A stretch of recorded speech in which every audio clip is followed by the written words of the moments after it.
கேட்குறாங்க, காசு கேட்குற மாதிரி. எல்லாரும் மன்றையில் ஒரு சில பேர் அப்படி கேட்குறாங்க.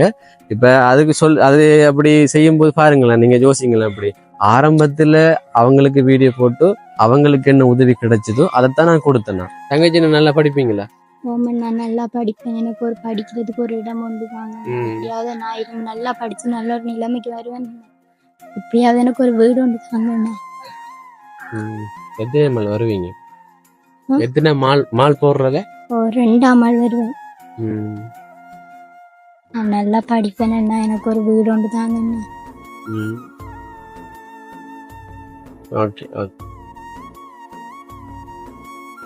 ஆமா, உங்களால கட்ட முடியாம தான் தம்பி உங்கள்கிட்ட கேட்குறேன். நாங்களும் நிறைய பேர்கிட்ட கேட்டிருக்கிறோம். ஒரு தடவை எங்களுக்கு இந்த உதவி செய்யலை, நீங்க என்னால செய்யுங்க. இந்த கஷ்டத்தின் மத்தியில தான் உங்கள்கிட்ட கேட்குறேன். நான் என்னால நீ முடியாது, என்னால உழைக்க இயலாது. சாப்பாடு கொடுக்கறது எனக்கு